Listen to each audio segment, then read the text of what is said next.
सुबह पढ़ा हुआ वचन में हम अपना ध्यान को ले जाते हैं।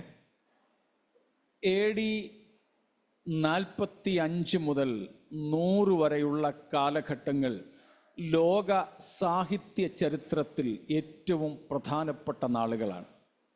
AD 45 से लेकर AD 100 तक उन जमाने में फिलोसॉफिकली बहुत पॉपुलर हुआ करता एक जमाना था वो.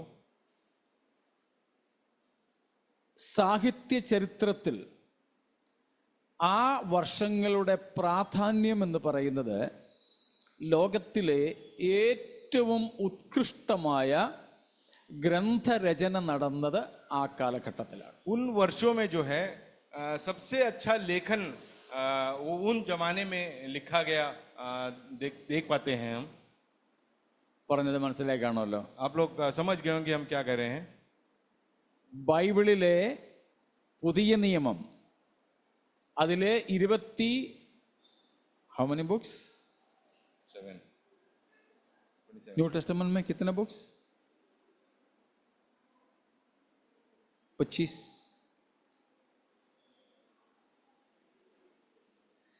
പുതിയ നിയമത്തിലെ 27 പുസ്തകങ്ങൾ എഴുതപ്പെട്ടത് ഈ പറഞ്ഞ AD 45 മുതൽ 100 വരെയുള്ള കാലഘട്ടത്തിലാണ്. ये बाइबल में नया करार में जो है 27 किताबों का लेखन जो है ये AD 45 से लेकर AD 100 तक इसके बीच में ही हुआ है. ലോകത്തിലെ ലോകത്തിന് നൽകപ്പെട്ട ലിറ്ററേച്ചേഴ്സിൽ സാഹിത്യങ്ങളിൽ ഏറ്റവും ഉത്കൃഷ്ടമായ 27 ഗ്രന്ഥരചന അക്കാലത്താണ് നടന്നത്. ये जो 27 बुक्स हैं दुनिया का सबसे सर्वश्रेष्ठ कहलाया जाने वाला लेखन जो है ये हम लोगों को प्रदान हुआ इन्हीं वर्षों में. ലോകത്തിൽ ഏറ്റവും കൂടുതൽ ഭാഷകളിലേക്ക് ഭാഷാന്തരം ചെയ്യപ്പെട്ടിരിക്കുന്ന പുസ്തകം നമുക്കറിയാം, വേദപുസ്തകമാണ്. दुनिया में सबसे ज्यादा ट्रांसलेशन या तर्जुमा किया हुआ किताब कोई भी है तो वो है हमारा पवित्र शास्त्र बाइबल. എല്ലാ വർഷവും ഏറ്റവും കൂടുതൽ അച്ചടിക്കുന്നതും വിൽക്കുന്നതും വായിക്കുന്നതും ഒക്കെയായ പുസ്തകവും ഇത് തന്നെയാണ്. सबसे ज्यादा दुनिया में नया नया बनने वाला या फिर ट्रांसलेट किया जाने वाला नए पढ़ने वाला ये बाइबल ही है, दूसरा कोई ग्रंथ नहीं है. ആ പുസ്തകം ദൈവത്തിന്റെ പുസ്തകമാണ്. और ये ग्रंथ जो है ये परमेश्वर का कलाम है. ഇത് നാം വായിക്കുമ്പോഴും പഠിക്കുമ്പോഴും പ്രസംഗം കേൾക്കുമ്പോഴും ദൈവം നമ്മോട് സംസാരിക്കുന്നു എന്ന തിരിച്ചറിവ് നമുക്ക് വേണം. ये बाइबल जब पढ़ते हैं, जब वचन को जब सुनते हैं, प्रचार को सुनते हैं, ये मानकर ये सोचें कि ये परमेश्वर मुझसे बातें कर रहे हैं, आपके जीवन में बदलावट होगा. മനസ്സിലാവുന്നുണ്ടോ? സ്തോത്രം. ഇത് ഞങ്ങളല്ല നിങ്ങളോട് സംസാരിക്കുന്നത്. आप लोग ने ऐसा नहीं सोचना चाहिए कि हम लोग आपसे कुछ कह रहे हैं, പക്ഷേ ദൈവമാണ് നമ്മോട് സംസാരിക്കുന്നത്. मगर ये सोचना मांगता है कि परमेश्वर हमसे कुछ कह रहे हैं. ഏതുമില്ലാത്തവരായ നമ്മോട് വ്യക്തിപരമായി സംസാരിക്കുവാൻ ദൈവം ഇറങ്ങി വന്നിരിക്കുന്നു. सोच लीजिए दुनिया के इतने छोटे से लोग हम जो है परमेश्वर इस धरती पर आकर हमसे बातचीत कर रहे हैं. അപ്പോൾ ദൈവത്തിന്റെ ശബ്ദം കേൾക്കുവാനുള്ള ഒരുക്കത്തോടെ ഗൗരവത്തോടെ നാം ആയിരിക്കണം. परमेश्वर की ध्वनि को सुनने के लिए एक श्रद्धा पूर्वक ध्यान पूर्वक यहाँ बैठे रहें. ബൈബിൾ ക്രൈസ്റ്റ് സെൻട്രിക് ആയിട്ടുള്ള ക്രിസ്റ്റോസെൻട്രിക് ആയിട്ടുള്ള ക്രിസ്തു കേന്ദ്രീകൃതമായ ഒരു പുസ്തകമാണ്. बाइबल कहा जाए तो मसीह केंद्रित एक किताब है. പഴയ നിയമം യേശുക്രിസ്തുവിന് വേണ്ടിയുള്ള പ്രിപ്പറേഷൻ ഒരുക്കത്തിന്റെ പുസ്തകമാണ്. पुराना नियम जो कहा जाए तो यीशु मसीह के आगमन के लिए तैयारी की जा रही थी पुराने नियम में. മത്തായി മുതൽ യോഹന്നാൻ വരെയുള്ള സുവിശേഷ ഗ്രന്ഥങ്ങൾ മാനിഫെസ്റ്റേഷൻ യേശുക്രിസ്തുവിന്റെ വരവിനെ നമ്മുടെ മുൻപിൽ വരച്ചു കാട്ടുന്ന വെളിപ്പെടുത്തുന്ന പുസ്തകങ്ങളാണ്. और 4 गॉस्पेल बुक्स हैं, मैथ्यू, मार्क, लूक, जॉन. ये जो है इसमें जो भविष्यवाणी की थी वो यीशु मसीह दुनिया में आ गया, इसको दर्शाता हुआ ये 4 गॉस्पेल मैसेजेस हैं.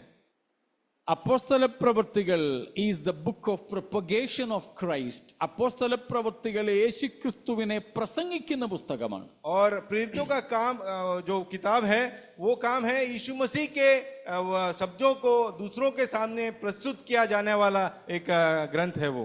റോമാലേഖനം മുതൽ വെളിപ്പാട് പുസ്തകം വരെയുള്ള പുസ്തകങ്ങളെല്ലാം തന്നെ അവയെ ഒരുമിച്ച് ചേർത്ത് ലേഖനങ്ങളെന്നും വിളിക്കാം.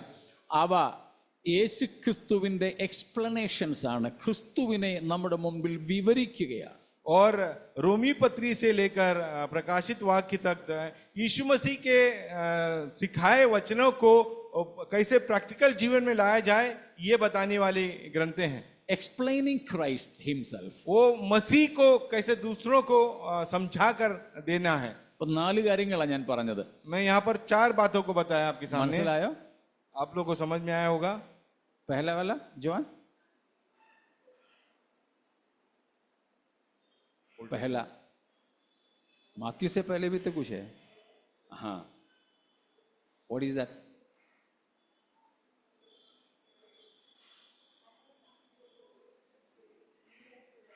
हाँ जॉन देखा. इसलिए ഈ 4 കാര്യങ്ങൾ ഞാൻ പറഞ്ഞിട്ട് നിങ്ങൾ ശ്രദ്ധിച്ചില്ല. मैं ये 4 बात कहा मगर आप लोगों ने शायद उसे ध्यानपूर्वक नहीं सुना. അതുകൊണ്ടാണ് ഞാൻ ചോദിച്ചത്. मैं इसीलिए दोहरा कर मैं पूछ रहा हूं आप लोगों से. അഭിഷേക്,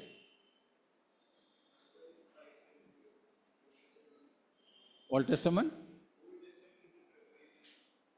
4 കാര്യങ്ങളാണ് ഞാൻ പറഞ്ഞത്. Preparation, manifestation, propagation and explanation.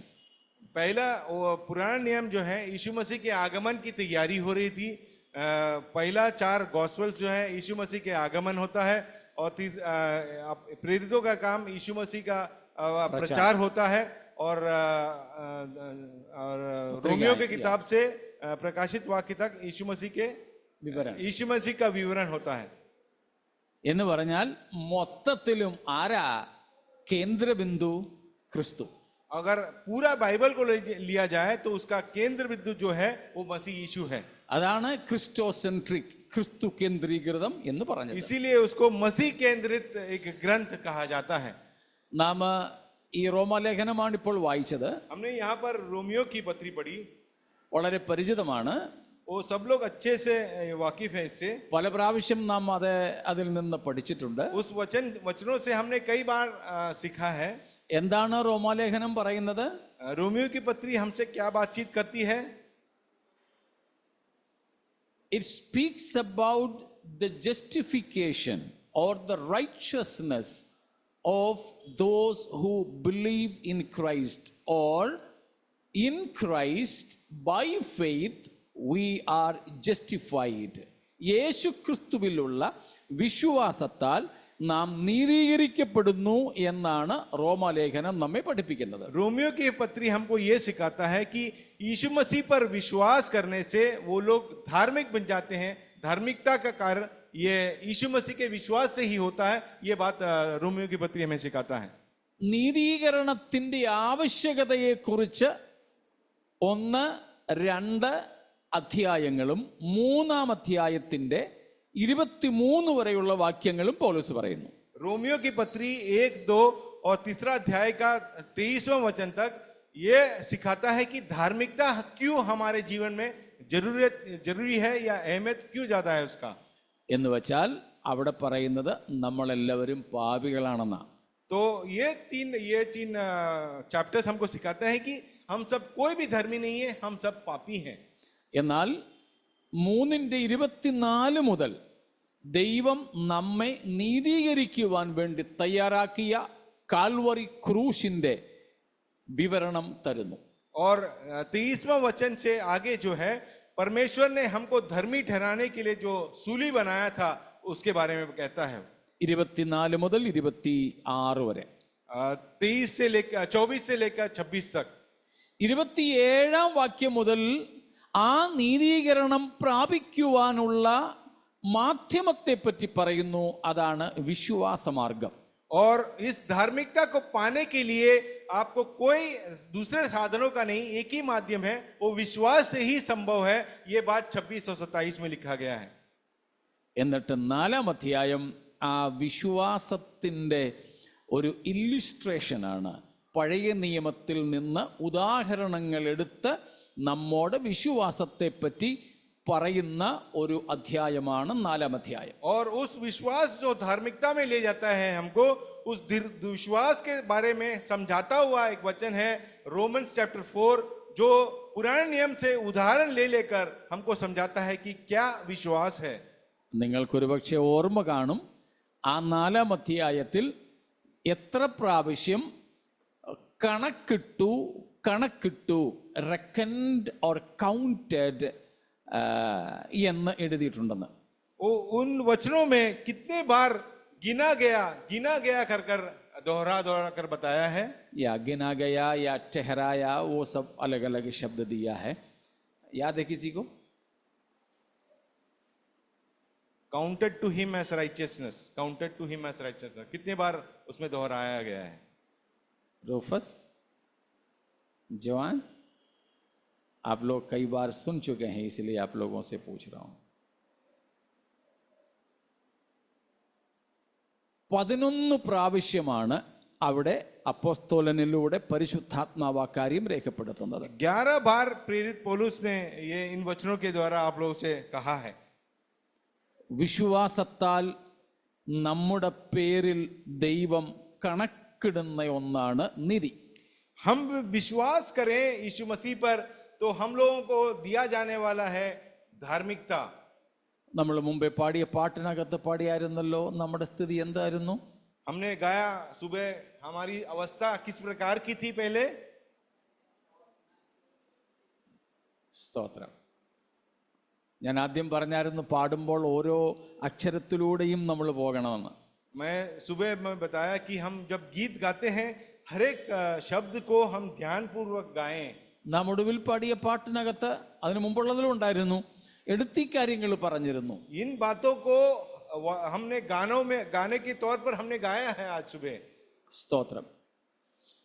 നിങ്ങളോട് എനിക്കിന്ന് പകൽ പങ്കുവയ്ക്കുവാനായിട്ടുള്ളത് ഒരു കൊച്ചു സന്ദേശമാണ്. आप लोगों के साथ बांटने के लिए मुझे परमेश्वर ने एक छोटा सा मैसेज दिया है. അബ്രഹാമിന്റെ ജീവിതവുമായി ബന്ധപ്പെട്ടതാണത്. अब्राहम के जीवन से आधारित है वो. അബ്രഹാമിനെ വിളിക്കുന്ന പേരുണ്ടല്ലോ.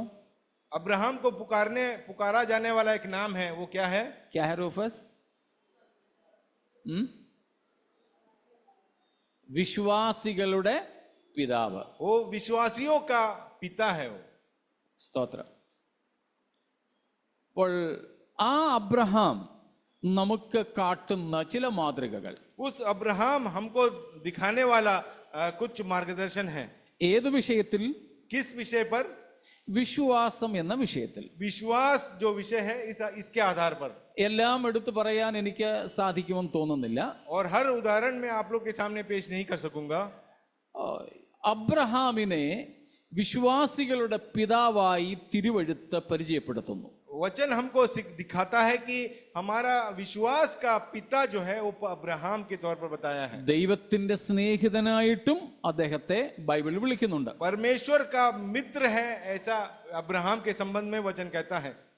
വിശ്വാസത്താൽ നീതീകരിക്കപ്പെട്ട വ്യക്തിയായി നമുക്ക് അബ്രഹാമിനെ പഴയ നിയമം മുതലേ കാണാം. हम पुराने नियम से ही देख सकते हैं कि विश्वास के द्वारा धार्मिकता को पाया हुआ एक ही व्यक्ति था, पहला था वो अब्राहम है. കഴിഞ്ഞ ദിവസങ്ങളിൽ ഞാൻ ഉൽപ്പത്തി പുസ്തകത്തിലൂടെ യാത്ര ചെയ്തപ്പോൾ എൻ്റെ മനസ്സുടക്കിയ ഒരു ഭാഗത്തു നിന്നുമാണ് ഈ സന്ദേശം. मैं जब पुराने नियम से पढ़ रहा था तो प्रभु की आत्मा ने मुझे एक बात सिखाई, वही बात को मैं आप लोगों को बताता हूँ आज. അതിനുവേണ്ടി നമുക്ക് ഉൽപ്പത്തി പുസ്തകം 18-ാം അധ്യായത്തിന്റെ 14-ാമത്തെ വാക്യവും കൂടെ വായിക്കാം. उत्पत्ति का किताब 14 अध्याय उसका 18 का 14. 18 का 14.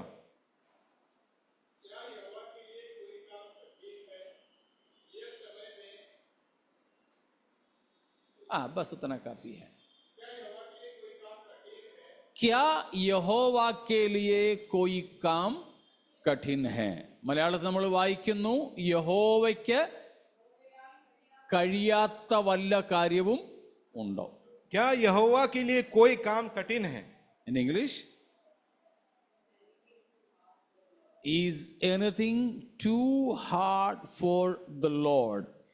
യഹോവയാൽ അല്ലെങ്കിൽ യഹോവയ്ക്ക് കഴിയാത്ത വല്ല കാര്യമുണ്ടോ? यहोवा नहीं कर सकता ऐसा कोई काम है क्या? ऐसा लेखक कहता है। പശ്ചാത്തലം നമുക്കറിയാം. उसका पृष्ठभूमि भी हम जानते हैं। അബ്രഹാമിനെ 75-ാമത്തെ വയസ്സിലാണ് ദൈവം വിളിച്ചിറക്കിയത്. अब्राहम जब 75 इयर्स का था, परमेश्वर ने उसे बाहर निकाला। കുഞ്ഞുങ്ങളില്ലായിരുന്നു. उसको संतान नहीं थे। അബ്രഹാമിന് വാഗ്ദത്ത സന്തതി ലഭിക്കുന്നത് വാഗ്ദത്തം ലഭിച്ച് 25 വർഷം കഴിഞ്ഞാണ്. उसको प्रतिज्ञा का पुत्र उत्पन्न होता है 25 साल के बाद. ആ 25 വർഷത്തിനകം അബ്രഹാമും ഭാര്യയും മാതാപിതാക്കളാകുവാനുള്ള കഴിവ് നഷ്ടപ്പെട്ടവരായി തീർന്നു. उस 25 साल के अंतराल में जो माता पिता बनने लायक उनके शरीर में कोई भी ताकत या उसके लिए कोई हैसियत भी नहीं था उनका. അത് നാം ഈ 17-18 അധ്യായങ്ങളിൽ കാണുന്നുണ്ട്. റോമർ 4-ാം അധ്യായത്തിലും വായിക്കുന്നു. रोमियो का 4था अध्याय और उत्पत्ति के 17 और 18वां अध्याय में भी हम ये देख पाते हैं.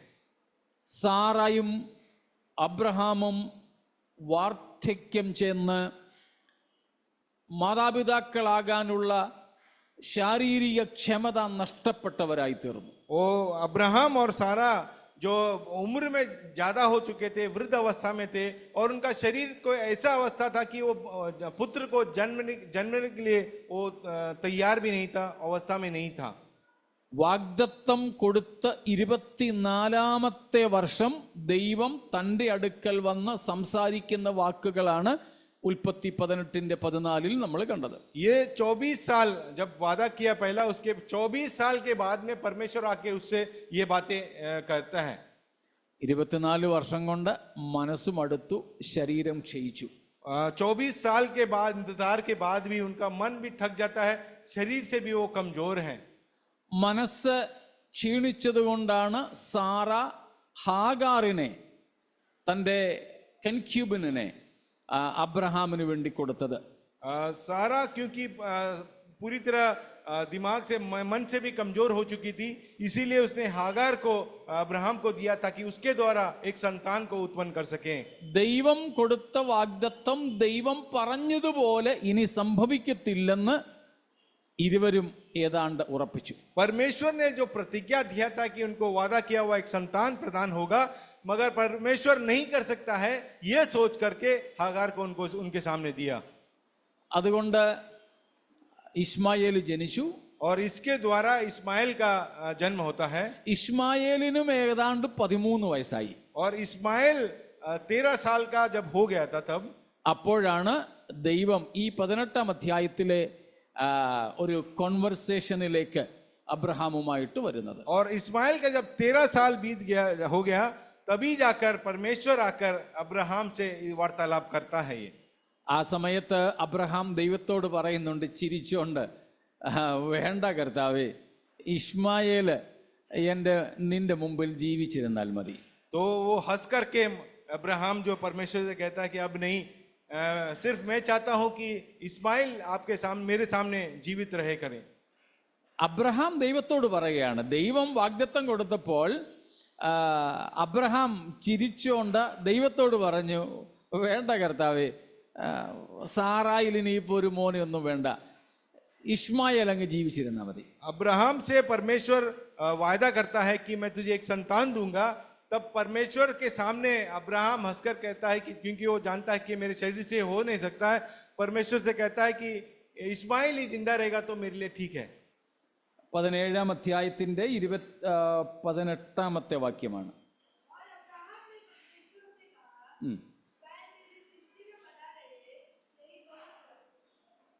ഓയ് ബഹുത്ത, അത് മതി, സ്തോത്രം. പക്ഷേ ദൈവം അബ്രഹാം പറഞ്ഞതിന് ആമീൻ പറയുന്നില്ല. और अब्राहम जो कहा उसके लिए परमेश्वर आमीन नहीं करता.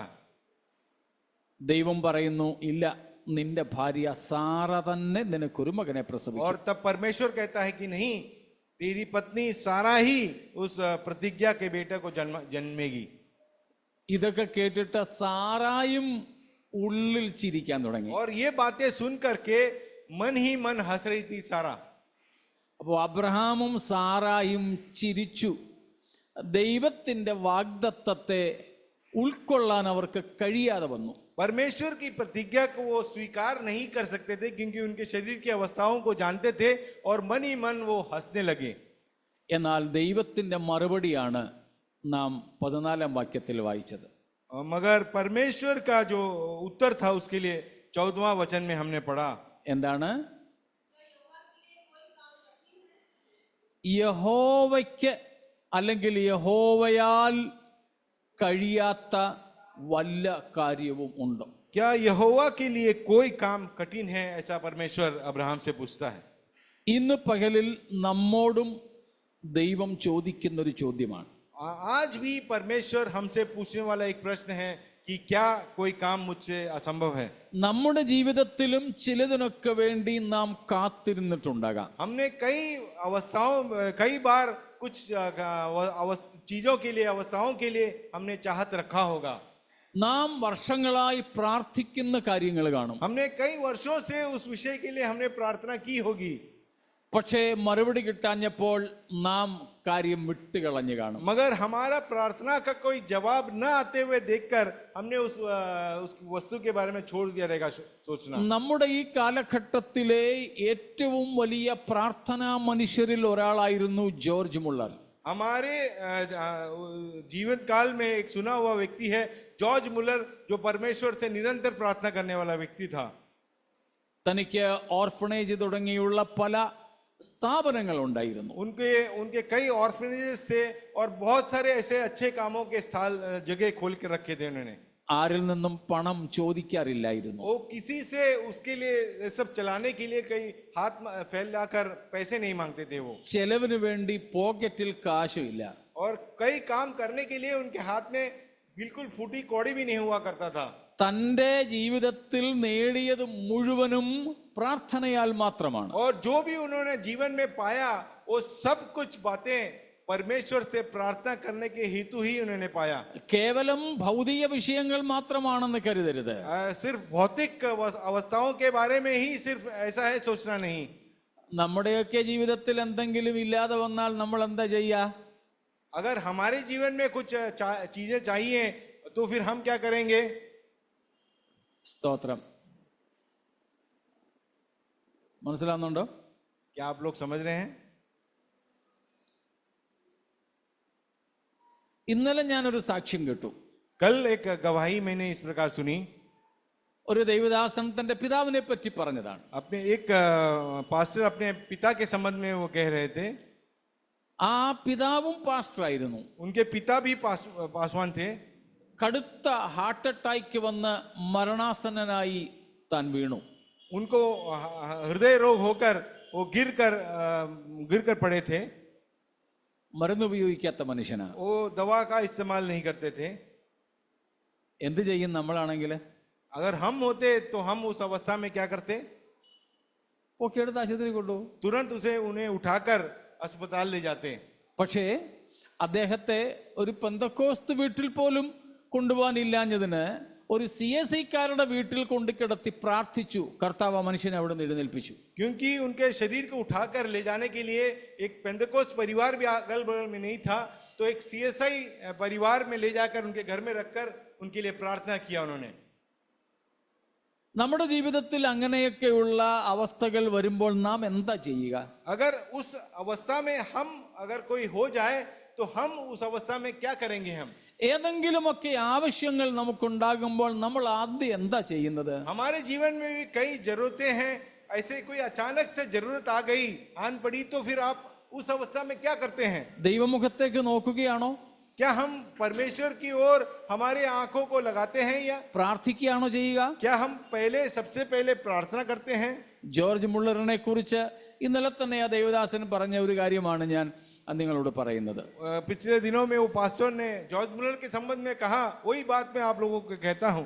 30,000-ത്തിലധികം വിഷയങ്ങൾ അദ്ദേഹം എഴുതിയിട്ട് പ്രാർത്ഥിച്ച് മറുപടി ലഭിച്ചതായി പറയപ്പെടുന്നു. ऐसा कहा जाता है कि वो 30,000 जरूरतमंद जरूरतों के सामने वो लिख कर रखकर प्रार्थना करते थे, जिन्हों का सभी का उत्तर उन्होंने पाया. ഒടുവിൽ അദ്ദേഹം മരിക്കാൻ കിടക്കുക. और आखिर में वो मृत्यु के बिछौने में है. ഒരു മനുഷ്യൻ വിറച്ചുകൊണ്ട് ജോർജ് മുള്ളറിന്റെ അടുക്കൽ വന്നു. एक मनुष्य जो है कांपता हुआ जॉर्ज मुलर के सामने आता है. പറഞ്ഞു, അങ്ങയുടെ കൈ എൻ്റെ തലമേൽ വെച്ചൊന്ന് പ്രാർത്ഥിക്കണം. और उन्होंने कहा कि मेरा हाथ, आपका हाथ मेरे ऊपर रखकर मेरे लिए प्रार्थना कीजिए. മരണക്കിടക്കയിൽ കിടക്കുന്ന മുള്ളർ അദ്ദേഹത്തെ കണ്ടിട്ട് പറഞ്ഞു, ഓ നീയാണോ? നിന്റെ മാനസാന്തരത്തിന് വേണ്ടി ഞാൻ കഴിഞ്ഞ 50 വർഷമായി പ്രാർത്ഥിച്ചുകൊണ്ടിരിക്കുകയായിരുന്നു. क्या ये तू ही व्यक्ति है जिसके लिए मैं 50 साल से तू उद्धार पाने के लिए मैं तेरे लिए प्रार्थना करता था. മനസ്സിലാവുന്നുണ്ടോ? आप लोग समझते होंगे. 1-2 ദിവസങ്ങളോ ആഴ്ചകളോ പ്രാർത്ഥിച്ച് നമ്മൾ മടുക്കുമ്പോൾ വിശ്വാസത്തോടെ ഉത്തരം ലഭിക്കുന്നതുവരെ പ്രാർത്ഥിക്കുന്ന പ്രാർത്ഥനാ മനുഷ്യരെയാണ് നമുക്ക് കാണുവാൻ കഴിയുക. हम देख पाते हैं कि ऐसे विश्वास के मनुष्य जो 1-2 साल में प्रार्थना करते वक्त हम थक जाने वाले लोग हैं, उस समय में 50 साल तक वो प्रार्थना करते विश्वास करते थे और उसका रिजल्ट भी वो देख पाए. ഇതുപോലെ ഞാനും നിങ്ങളും പ്രാർത്ഥിച്ച് കാത്തിരുന്ന പല വിഷയങ്ങൾ കാണും. इस प्रकार से हम प्रार्थना कर कर इंतजार करने वाली कई बातें हैं. ഒടുവിൽ അസാധ്യമെന്ന് പറഞ്ഞ് തള്ളിക്കളഞ്ഞതും കാണും. और आखिर में कहा होगा कि शायद ये असंभव है, फिर शायद उसके लिए प्रार्थना करना छोड़ दिए होंगे. എന്നാൽ ദൈവം ഇന്ന് പകൽ നമ്മോട് പറയുന്നു, ദൈവത്തിന് വല്ല കാര്യവും അസാധ്യമാണോ? मगर परमेश्वर आज आपसे पूछता है कि क्या कोई काम मेरे लिए कठिन है. നമ്മുടെ ജീവിതത്തിലെ എത്രയും കഠിനമേറിയ പ്രശ്നങ്ങളായാലും തിരുമുമ്പാകെ നമുക്കൊന്ന് കൊണ്ടുവരാം. ദൈവം പറയുന്നു, അതും ദൈവത്തിന് സാധ്യമാണ്. आपके जीवन में कोई समस्या होगा जो कठिन है, आपको लगता होगा उस कठिन अवस्था को भी परमेश्वर के सामने लाइए, परमेश्वर उसे भी हल कर सकता है. വിശ്വസിക്കുന്നുണ്ടോ? आप क्या विश्वास करते हैं?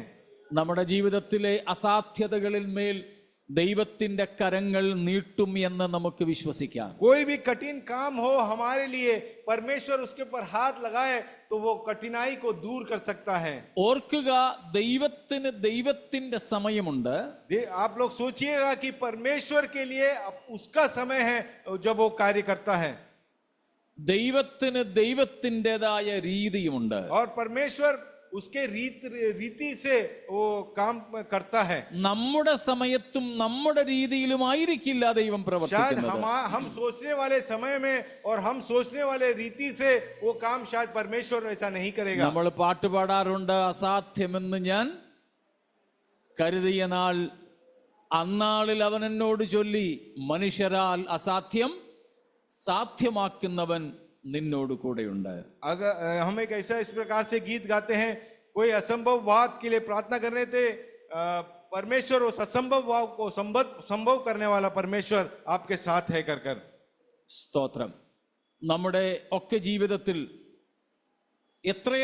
ഏതൊക്കെയാണെന്ന് എനിക്കറിയില്ല, പക്ഷേ നാം ഒരുപക്ഷെ പ്രതീക്ഷകൾ വിട്ടുകളഞ്ഞ വിഷയങ്ങൾ കാണും. कई विषय होंगे जिसके लिए आपने प्रार्थना करता होगा, मगर आपकी प्रतीक्षाओं का विलंब होने से आप प्रार्थना करना छोड़ दिया होगा. എന്നാൽ ഈ പകൽ കർത്താവ് വീണ്ടും നമ്മോട് ചോദിക്കുന്നു, യഹോവയാൽ കഴിയാത്ത വല്ല കാര്യമുണ്ടോ? मगर परमेश्वर आज भी आपसे पूछता है कि क्या कोई काम मुझसे असंभव है. യഹോവയാൽ കഴിയാത്ത വല്ല കാര്യമുണ്ടോ? परमेश्वर के द्वारा परमेश्वर के लिए कोई काम कठिन नहीं है. 1-2 കാര്യങ്ങളൊന്ന് എഴുതിയെടുക്കാമോ? 1-2 बात आप लिख लीजिए. ദൈവത്തിന് കഴിയാത്തത് असंभव, परमेश्वर से असंभव बात 1-2 बात. ദൈവത്തിന് ഭോഷ്ക് പറയാനൊക്കത്തില്ല. परमेश्वर कभी झूठ नहीं कहता. എബ്രായ ലേഖനം 6-ാം അധ്യായത്തിൽ നാം അത് വായിക്കുന്നു. इब्रानियों के 6ठे अध्याय में हम पढ़ सकते हैं वो. ഓക്കെ, അങ്ങനെയുള്ള ചില കാര്യങ്ങൾ ദൈവത്തിന്റെ ദൈവത്വത്തിന് സാധിക്കാത്ത ചില കാര്യങ്ങളുണ്ട്. उसके परमेश्वरत्व में जो वो नहीं कर सकता, ऐसी कई बातें हैं जो वो कभी नहीं कर सकता. എന്നാൽ തിരിച്ച് മറുഭാഗം നമ്മുടെ ജീവിതവുമായി ബന്ധപ്പെട്ടുള്ളതിൽ ദൈവത്തിന് കഴിയാത്ത എന്തൊക്കെയുണ്ട്? हमारे जीवन से संबंधित ऐसा कोई काम हो जो परमेश्वर से असंभव है? അങ്ങനെ വല്ലതും ഉണ്ടോ? ऐसा कोई है क्या? Nothing. ऐसा नहीं है. സകലവും ദൈവത്തിന് സാധ്യം. सब कुछ परमेश्वर से संभव है. അബ്രഹാം അങ്ങനെയാണ് വിശ്വസിച്ചത്. अब्राहम ऐसा ही विश्वास किया. ആ വിശ്വാസം നമുക്കും കൂടെ ഉണ്ടാകട്ടെ. वो विश्वास हमारे अंदर भी हो जाए. എങ്ങനെയാ, അല്ലെങ്കിൽ എന്താണ് അബ്രഹാം വിശ്വസിച്ചത്? अब्राहम ने किस बात पर विश्वास किया? Verse number 17. उसका 17वां वाक्य, रोमियो 4:17.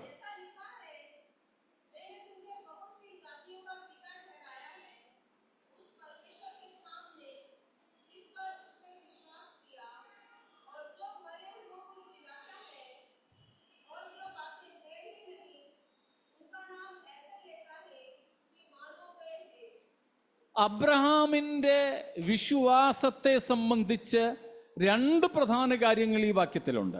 अब्राहम के विश्वास के आधारित दो बातें हैं जो इन वचनों में लिखा गया है.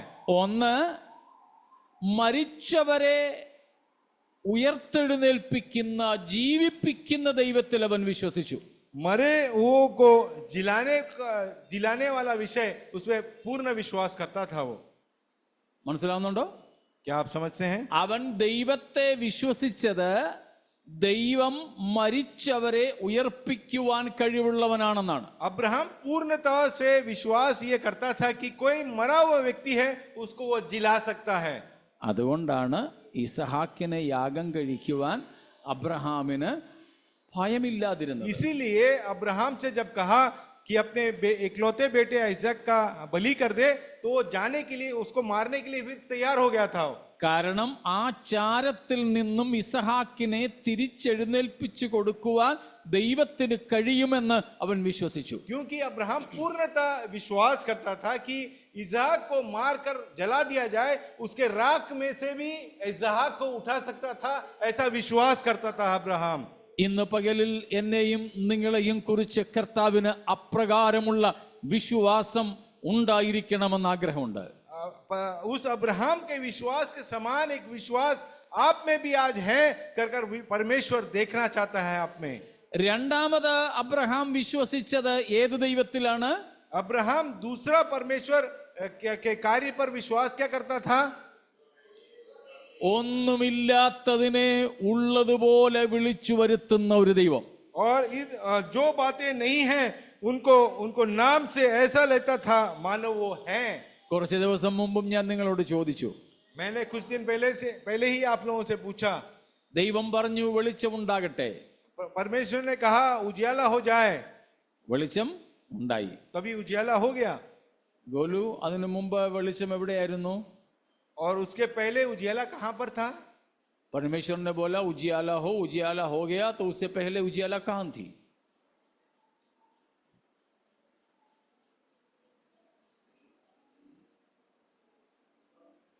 जी, सूरज पे, स्वर्ग में था.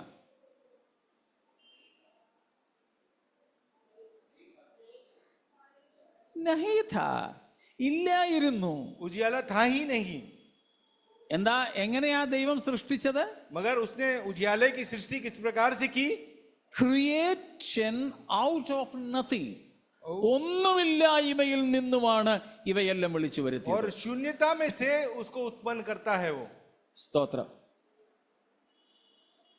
ആ ദൈവത്തിൽ അബ്രഹാം വിശ്വസിച്ചു. और उस परमेश्वर पे जो कहीं कुछ भी नहीं था उसे पुकार कर लाता है, वो ऐसे परमेश्वर पर विश्वास करता था. സ്തോത്രം. ഒന്നുമില്ലായ്മയിൽ നിന്നും എന്തെങ്കിലും ദൈവം പറഞ്ഞാൽ ശൂന്യത്തിൽ നിന്ന് അത് ഉളവായി വരും.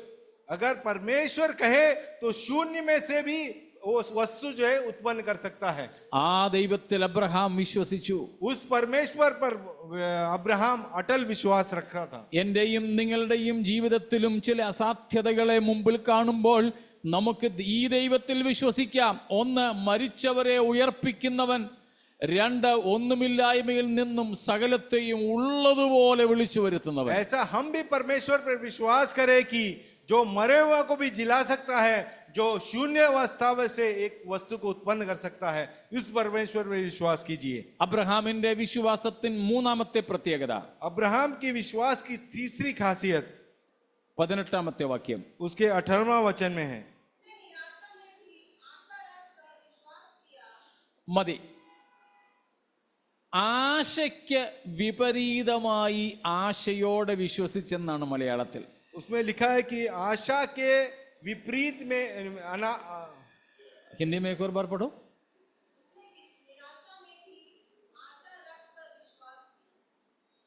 അവനുണ്ടായത്, അബ്രഹാമിനും സാറയ്ക്കും സ്വാഭാവികമായി ഉണ്ടായത് നിരാശയാണ്. स्वाभाविक तौर पर जब बच्चा नहीं होता है तो अब्राहम और सारा के जीवन में निराश था। वो 25 വർഷങ്ങളുടെ കാത്തിരിപ്പ്, 25 साल के इंतजार के बाद में നിരാശയുണ്ടായി. उसके बाद में निराशा जीवन में था। പക്ഷേ ആ നിരാശയ്ക്ക് വിപരീതമായി അവൻ ആശയോടെ വിശ്വസിച്ചു. उस निराशा के विरोध में विपरीत उसने आशा ही लगाई। നമ്മുടെയും ജീവിതത്തിൽ ചിലപ്പോൾ മനസ്സ് ക്ഷീണിക്കും, कई बार हमारा भी मन निराश हो जाता है, പ്രതീക്ഷ നഷ്ടപ്പെടും. कोई भी आशा नहीं रह जाता है। പക്ഷേ അവിടം കൊണ്ട് അവസാനിക്കരുത്. मगर उतने में हम समाप्त नहीं होने चाहिए। ആ നിരാശയുടെ നടുവിലും ആശയ്ക്ക് വിപരീതമായി നാം ആശയോടെ വിശ്വസിച്ചാൽ ദൈവത്തിന്റെ പ്രവൃത്തിയെ നമ്മുടെ ജീവിതത്തിൽ നമുക്ക് കാണാം. उस निराशा के अवस्था में भी आशा के उस पार देखे हम, परमेश्वर उस अवस्था को ठीक कर सकता है। സ്തോത്രം. അബ്രഹാമിന്റെ വിശ്വാസത്തിന്റെ നാലാമത്തെ പ്രത്യേകത, अब्राहम के विश्वास की चौथी खूबी, അടുത്ത വാക്യം, उसका चौथा आखिरी भाग, വേഴ്സ് നമ്പർ 19.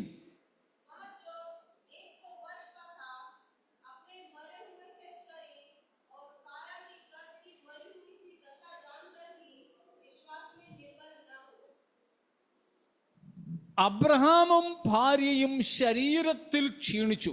अपने शरीर में कमजोरी हो गई थी अब्राहम और सारा के, പക്ഷേ വിശ്വാസത്തിൽ ക്ഷീണിച്ചില്ല. मगर विश्वास में वो कमजोर नहीं हुए।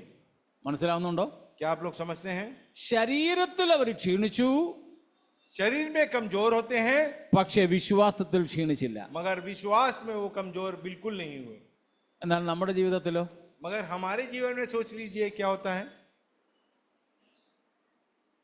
നമുക്ക് ക്ഷീണം കൂടുതൽ എവിടെയാ? ശരീരത്തിലാണോ വിശ്വാസത്തിലാണോ? हम विश्वास में थक जाते हैं या शरीर में कमजोर हो जाते हैं? എളുപ്പം വന്നേ, जल्दी से बताइएगा, विश्वास में कमजोर होते हैं या शरीर में कमजोर हो जाते हैं? സ്തോത്രം. ദൈവത്തിൽ നിന്ന് അത്ഭുതങ്ങളെ ആഗ്രഹിക്കുന്നുവോ? സ്തോത്രം. ഇവിടെ നാം എന്ത് വേണം? അബ്രഹാമിനെ പോലെ വിശ്വാസത്തിൽ ക്ഷീണിക്കാതിരിക്കുക. अगर आप जीवन में कोई चमत्कारी काम देखना चाहते हैं तो जीवन में विश्वास में कभी निराश नहीं होना, कमजोर नहीं होना। അബ്രഹാം വിശ്വസിച്ചത് അറിവില്ലാഞ്ഞത് കൊണ്ടല്ല. अब्राहम ने विश्वास इसीलिए नहीं किया कि वो जानकारी नहीं रखता था। തങ്ങളുടെ ശരീരത്തിന്റെ നിർബലാവസ്ഥ, നിഷ്ഫലാവസ്ഥ അറിയാഞ്ഞത് കൊണ്ട് ആ ദൈവം തരുമെന്ന് വിശ്വസിച്ചതല്ല. वो शरीर की अवस्था उसके खुद के और सारा के शरीर की दशा देखकर नहीं उसने विश्वास किया कि परमेश्वर देगा कर।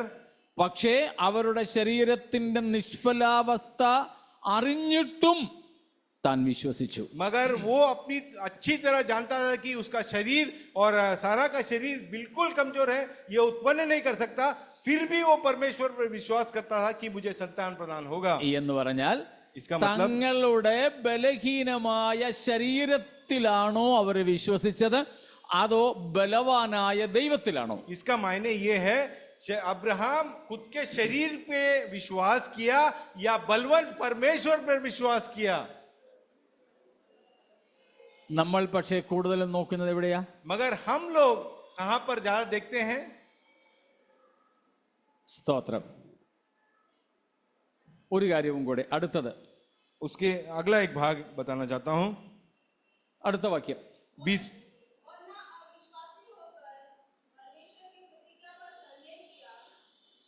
അവിടെ നാം കാണുന്നു അടുത്തത്, താൻ എന്ത് ചെയ്തില്ല? അവിശ്വാസത്താൽ സംശയിച്ചില്ല. वो अविश्वासी होकर परमेश्वर की प्रतिज्ञा पर संदेह नहीं किया। നാമോ मगर നാമോ हम लोग कैसे हैं? സംശയിക്കുക അല്ലേ? हम तो परमेश्वर की प्रतिज्ञाओं पर संदेह करने लग जाते हैं। നമ്മുടെ പേര് हमारा नाम, വിശ്വാസി. हम विश्वासी नाम से पुकारे जाते हैं। പക്ഷെ വിശ്വാസമുള്ളവരാണോ? क्या फिर भी हमें विश्वास है? പല കാര്യങ്ങളിലും നമുക്ക് ദൈവത്തിൽ വിശ്വാസം ഇല്ല. कई कार्यों के लिए हमें परमेश्वर पर विश्वास है ही नहीं। ഒരു മതപരമായ ചടങ്ങ് പോലെ ചർച്ചിൽ പോകുന്നു, ആത്മീയ കാര്യങ്ങളിൽ ചിലതൊക്കെ ഇങ്ങനെ ചെയ്തു വരുന്നു എന്നതൊഴിച്ചാൽ ദൈവത്തിൽ പൂർണ്ണമായും വിശ്വസിച്ച് ആശ്രയിക്കുന്ന ഈ അനുഭവം നമുക്ക് കുറവാണ്. हम एक धर्म का पालन करते हुए कुछ रीच रिवाज को हम हर हफ्ते कर डालते हैं। ये नहीं कि हम परमेश्वर पर विश्वास करते हैं, ये धर्म के तौर पर करते हैं क्या, मगर सच्चाई में आपके जीवन में विश्वास के द्वारा अब परमेश्वर के उपस्थिति में आते हैं। അവിശ്വാസത്താൽ സംശയിച്ചില്ല. वो जो है अविश्वास कर परमेश्वर की प्रतिज्ञा पर संदेह नहीं किया। പിന്നെന്ത് ചെയ്തു? फिर क्या किया उसने? ബാക്കി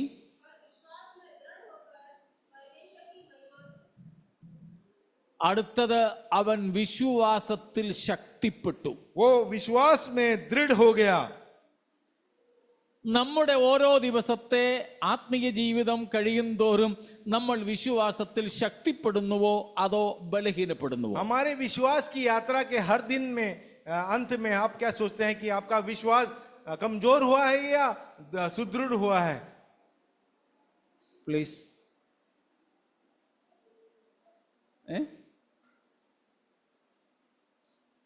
नीचे हुआ है कि ऊपर जाता है? ऊपर जाता है.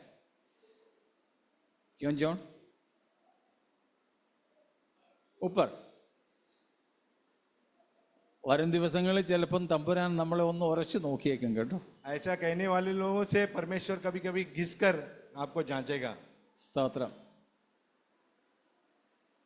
മനസ്സിലാവുന്നുണ്ടോ? क्या आप लोग समझ रहे हैं? വിശ്വാസത്തിൽ ശക്തിപ്പെടുക. विश्वास में दृढ़ हो जाइए। ഒരു കാര്യം കൂടെ പറഞ്ഞ് അവസാനിപ്പിക്കുന്നു. एक और बात बताकर मैं समाप्त करूंगा। എന്നിട്ട് അവൻ എന്ത് ചെയ്തു? फिर आखिर में उसने क्या किया? Glorified God. और उसने ദൈവത്തിന് മഹത്വം കൊടുത്തു. और उसने परमेश्वर की महिमा की। സ്തോത്രം. ദൈവത്തിന് മഹത്വം കൊടുത്തു. उसने परमेश्वर की महिमा की। എന്നാൽ നമ്മൾ ദൈവത്തെ പോലും വെറുതെ വിടാറില്ല അല്ലേ? मगर हम लोग जो है परमेश्वर को भी ऐसा खाली छोड़ेंगे नहीं। സ്തോത്രം.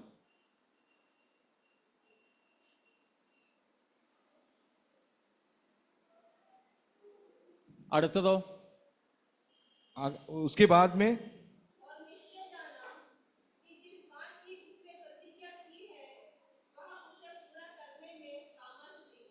സ്തോത്രം.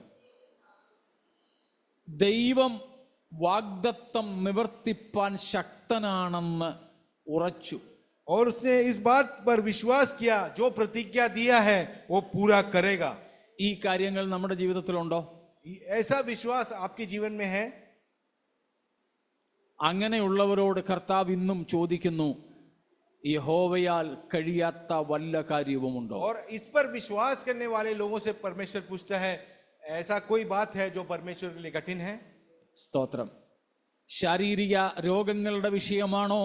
ദൈവത്തിന് കഴിയാത്തതൊന്നുമില്ല. अगर शरीर में कोई बीमारी हो तो परमेश्वर से असंभव कोई बात नहीं है। കുടുംബജീവിതത്തിന്റെ ഏതെങ്കിലും വശങ്ങളാണോ?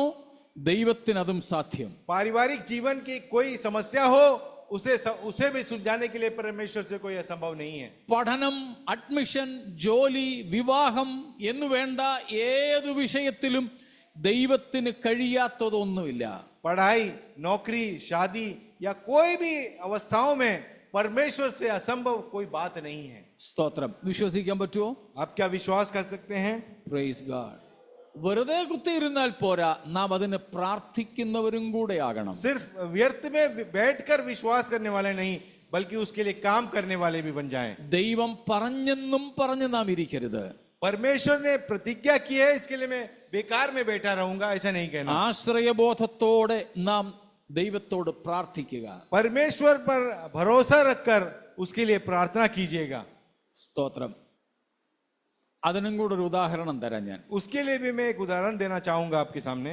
അത് റൂഫസിന്റെ ഒരു കാര്യമാണ്. वो एक रूफस के जीवन के आधारित है.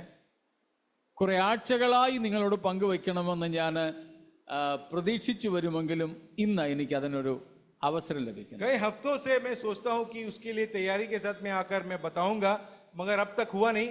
आज शायद परमेश्वर ने उस अवस्था दी है. ഞങ്ങൾ ബീഹാറിൽ പോയത് നിങ്ങൾക്കറിയാം. आप लोग जानते हैं कि हम लोग बिहार गए थे परिवार संग. ഞങ്ങൾ ഏതാണ്ട് 1 മണിക്ക് ശേഷമാണ് പാട്ന സ്റ്റേഷനിൽ എത്തിയത്. लगभग 1 बजे के बाद में ही पटना स्टेशन में पहुंचे हम लोग. സുർജിത് ബ്രദറിന്റെ അനന്തരവൻ ആശിഷും ഒക്കെ അവിടെ വന്നിരുന്നു ഞങ്ങളെ കൊണ്ടുപോകാൻ, വീട്ടിൽ കൊണ്ടുപോകാൻ. और सुजीत भाई के रिलेटिव्स हमको स्वीकारने के लिए रेलवे स्टेशन में आए हुए थे और उनको घर में लेके गए. പെട്ടെന്ന് പോയി വരാമെന്നൊക്കെ അവർ പറഞ്ഞു. तो उन्होंने हमसे कहा कि जल्द से जल्द ले जाकर हम आपको छोड़ देंगे. 3 മണിക്ക് ഞങ്ങൾക്ക് അടുത്ത വണ്ടിയാണ്. क्योंकि 3 बजे हमारा दूसरा गाड़ी है. ഞാൻ പറഞ്ഞു, പക്ഷേ വെളുപ്പം വരാമെന്നൊക്കെ പറഞ്ഞു പോയി. ഏതായാലും ഞങ്ങൾ അവരുടെ വീട്ടിൽ എത്തിയപ്പോൾ 2:10 കഴിഞ്ഞു. जब 1 बजे हम लोग उतरा वहां से 2:10 को हम उनके घर में पहुंचे. നോക്കി, ഞങ്ങള് മാപ്പിട്ട് നോക്കിയപ്പോൾ 50 മിനിറ്റിലധികം തിരികെ വരാൻ വേണ്ടി എടുക്കും. और गूगल मैप में मैं डालकर देखा कि कितना समय लगेगा वापस आने के लिए उनके घर से, तो देखा कि 50 मिनट तो लगेगा वहां से स्टेशन आने के लिए. ഞങ്ങൾ വെള്ളം പോലും കുടിച്ചില്ല, നിന്നോണ്ട് പ്രാർത്ഥിച്ച് അവിടെ നിന്ന് ഇറങ്ങി. तो वहां से घर से पानी भी नहीं पिया, उनके घर में खड़ा होकर प्रार्थना किया और तुरंत वहां से निकल गए हम. ഞങ്ങൾ വേറെ ഒത്തിരി കാര്യങ്ങളൊക്കെ ചിന്തിച്ചു. വണ്ടി മിസ്സായാൽ എങ്ങനെയാ, അടുത്ത സ്റ്റേഷൻ എവിടെയാ ഒക്കെ ചിന്തിച്ചു. പക്ഷെ ഒന്നും സാധിക്കുന്നില്ല. അവിടേക്ക് പോകാനേ പറ്റൂ.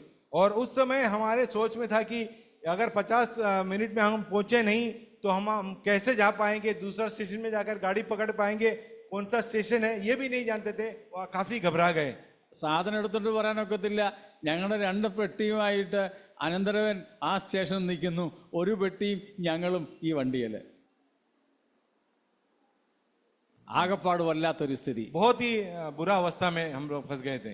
ഏതായാലും ആ വണ്ടിയുടെ ഡ്രൈവർ ഞങ്ങളെ ഓടിച്ച് ഒരു 5 മിനിറ്റ് മുമ്പ് സ്റ്റേഷന്റെ അവിടെ കൊണ്ടെത്തി. हमको उस गाड़ी के ड्राइवर ने ठीक 5 मिनट पहले वहां पर उस स्टेशन में लाकर पहुंचाया.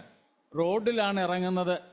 ഇനിയും പെട്ടിയൊക്കെ എടുത്തുകൊണ്ട് പല റോഡുകൾ ക്രോസ് ചെയ്ത് സ്റ്റേഷനിൽ പോകണം. और गाड़ी क्योंकि रोड में खड़ा किया था, 2 पेटी था, वो पेटी को ले करके हमको कई रोड क्रॉस करके फिर रेलवे स्टेशन में गाड़ी पकड़ने ले जाना था. സ്റ്റേഷനിലേക്ക് യു ടേൺ എടുത്ത് വരണമെങ്കിൽ ഇനി ഒരു 10 മിനിറ്റ് എങ്കിലും എടുക്കും. अगर यू टर्न लेकर स्टेशन के सामने गाड़ी रोकना हो तो फिर और 10 मिनट ज्यादा लग जाएगा. ഞങ്ങൾ പെട്ടെന്ന് അവിടെ വണ്ടി റോഡ് സൈഡിൽ തന്നെ നിർത്തി. സൂസന നടക്കാൻ വയ്യ. സൂസനയും അബിതയും കൂടെ ഇറക്കി വിട്ട് പെട്ടി ഒരെണ്ണം ഉണ്ടായിരുന്നത് എടുത്തു. ബിജിനെയും വിട്ടു. ഞങ്ങളെല്ലാവരും ഇറങ്ങി. റൂഫസ് മാത്രം വണ്ടിയിലിരിക്കുക. हम सब उतर गए और सभी लोग धीरे धीरे चलने लगे. तभी रूफस गाड़ी के अंदर ही बैठा था. तभी റൂഫസ് വിചാരിച്ചു ഞങ്ങൾ അവനെ മറന്നു പോയെന്ന്. और रूफस ने सोचा शायद हम लोग उनको भूल गए हैं कर. അവന്റെ തോളിലും 2 ബാഗ് ചെറുത് കിടപ്പുണ്ട്. और उनके कंधे में 2 बैग है उनके हाथ. ലെഫ്റ്റ് സൈഡിൽ ഇറങ്ങാനൊക്കത്തില്ല. ലെഫ്റ്റിൽ കൂടെ വണ്ടികൾ ഇങ്ങനെ പോവുകയാ. लेफ्ट साइड में उतर नहीं सकते थे क्योंकि लेफ्ट साइड से गाड़ी तेजी से जा रहा है. ഫ്രണ്ട് ലെഫ്റ്റിൽ ഇരിക്കുകയായിരുന്നു ഇവൻ. और ये फ्रंट लेफ्ट में बैठे थे. ഞങ്ങളെല്ലാവരും പെട്ടിയെടുത്ത് വണ്ടി അടച്ചു. അങ്ങോട്ട് നീങ്ങുമ്പം റൂഫസ് അവിടെ ഇരുന്നുകൊണ്ട് പേടിച്ച് പപ്പാ എന്നും പറഞ്ഞ ഒരൊറ്റ വിളിയായിരുന്നു. हम लोग क्योंकि सब गाड़ी में से निकल गए थे और लेफ्ट साइड से रूफस उतर नहीं पा रहे थे, जोर से रूफस ने पुकारा पप्पा करके, जोर से पुकारा मुझे. വേറെ ആരും കേട്ടില്ല. ഭയങ്കര ബഹളം വണ്ടികളുടെയൊക്കെ. പക്ഷെ ഞാനത് കേട്ടു. क्योंकि गाड़ियों का शोरगुल बहुत ज्यादा था, कोई सुना नहीं, मगर मुझे उसका आवाज सुनाई पड़ा. കർത്താവ് എന്നോട് പറഞ്ഞു, മോനെ ഇതാണ് ശരിയായ പ്രാർത്ഥന.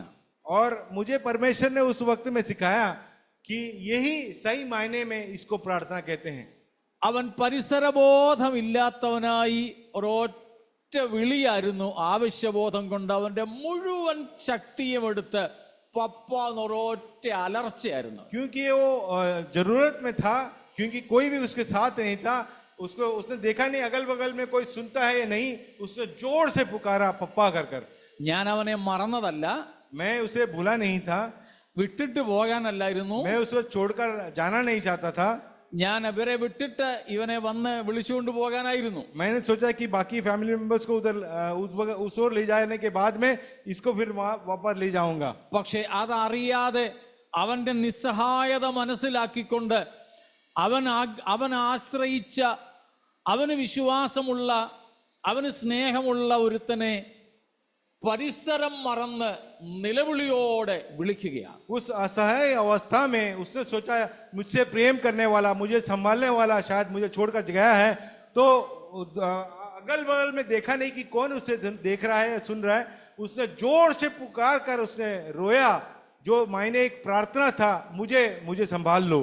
ഇതേപോലെ ദൈവം നമുക്ക് വേണ്ടി എപ്പോൾ എന്ത് ചെയ്യുന്നെന്ന് അറിയില്ല. പക്ഷേ ഇതേപോലെ തന്നെ ഉള്ളം നൊന്ത് ഞാനും നിങ്ങളും നമ്മുടെ അപ്പനെ വിളിച്ചാൽ ആ വിളിപ്പാടകലെ എന്നെയും നിങ്ങളെയും സഹായിപ്പാൻ നമ്മുടെ ദൈവമുണ്ടെന്ന് ഇന്ന് പകൽ നാം തിരിച്ചറിയണം. उस अवस्था में हम भी हो जाए कि हमसे कुछ भी असंभव है, हमसे नहीं हो पाता है, उस अवस्था में या उस हाल में आप पहुंच जाए, तो आप विश्वास करने वाले, उस पर प्रतिज्ञा देने वाले उस परमेश्वर पर विश्वास कीजिए और जोर से रो करके पुकारिए। परमेश्वर उस उत्तर जरूर आपको प्रदान करेगा। നമ്മുടെ നിസ്സഹായത മനസ്സിലാക്കുക. आपकी असहाय अवस्था को आप अच्छी तरह समझ लेना ആ ദൈവത്തിൽ പൂർണ്ണമായും ആശ്രയിക്കുക. और उस परमेश्वर ने जो प्रतिज्ञा दी है उस पर पूरा भरोसा कीजिए कि वो आपको छुटकारा दे पाएगा। അങ്ങനെ ഇന്ന് പകൽ വിളിക്കുവാൻ, പ്രാർത്ഥിപ്പാൻ തയ്യാറായാൽ നമ്മുടെ വിളിപ്പാടകലെ നമ്മെ വിട്ടിട്ട് പോകാതെ അടുത്തു വന്ന് നാം ആയിരിക്കുന്ന പ്രതിസന്ധിയിൽ നിന്ന് നമ്മെ ഉദ്ധരിക്കുന്ന ദൈവം നമുക്കുണ്ട്. അവൻ നമ്മുടെ പിതാവാണെന്ന് തിരിച്ചറിയുക. उस प्रतिज्ञा दिया हुआ परमेश्वर आपके पुकारने को, आपके प्रार्थनाओं को, आंसुओं को देखकर आपके करीब में आएगा, आपको उस अवस्था से छुटकारा दिलाएगा। ആ ദൈവം നമ്മോട് ചോദിക്കുകയാണ്, യഹോവയാൽ കഴിയാത്ത വല്ല കാര്യവുമുണ്ടോ? उस परमेश्वर आपके करीब में आकर पूछता है, क्या कोई काम मुझसे असंभव है? ഇന്ന് പകൽ നമുക്ക് കർത്താവിനോട് പറയാം, കർത്താവേ, അങ്ങേക്ക് സകലവും കഴിയുമെന്നും ഒന്നും അങ്ങേക്ക് അസാധ്യമല്ലെന്നും ഞാൻ അറിയുന്നു. अगर हम परमेश्वर से उस समय कहें, परमेश्वर हम जानते हैं कि सब कुछ आपसे संभव है, आपसे असंभव कोई कार्य है ही नहीं। ഈ പകൽ നമുക്ക് നമ്മെ തന്നെ കർത്താവിന്റെ കരങ്ങളിൽ ഏൽപ്പിക്കാം. ഈ വചനങ്ങളാൽ ദൈവം നമ്മെ हम अपने അനുഗ്രഹിക്കട്ടെ. आप को उस परमेश्वर के हाथों में सौंप दे, विश्वास के साथ हम जीवन बिताए। परमेश्वर आपको आशीषित करें।